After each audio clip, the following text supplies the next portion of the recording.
सबसे पहले हम स्टूडेंट्स को बताते हैं कि तुम पहले क्या पढ़ लो, कूलम्ब्स लॉ पढ़ लो। What is Coulomb's law? Actually according to the Coulomb's law, the force of attraction repulsion between any 2 point charges, the force of attraction or repulsion between any 2 point charges is directly proportional to the product of magnitude of the charges and inversely proportional to the square of distance between them. So combining these two, we get F directly proportional to Q1 Q2 upon R square.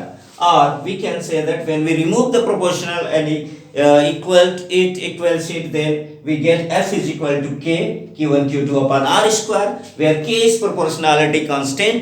It is called dielectric constant, and the value of K is 1 upon 4 pi epsilon 0, that is 1 upon 4 pi epsilon naught, where epsilon naught is the permittivity of free space.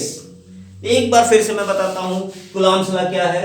Coulomb's law 2 point charges के बीच में बात करता है attraction या repulsion, electrostatic attraction या repulsion force की। उस कहता है कूलम्ब्स लॉ कहता है ये जो फोर्स होगा, अट्रैक्शन या रिपल्सन फोर्स होगा, ये डायरेक्टली प्रोपोर्शनल होगा दोनों चार्जेस के मैग्नीट्यूड्स के प्रोडक्ट के, और इनवर्सली प्रोपोर्शनल होगा square of the distance between these two charges.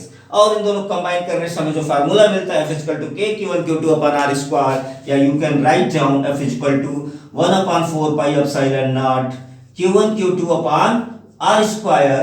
R in vector form it will be vector F is equal to 1 upon 4 pi epsilon naught Q1 Q2 upon R square into R cap, vector R cap, where vector R cap is the unit vector along the direction R. Clear?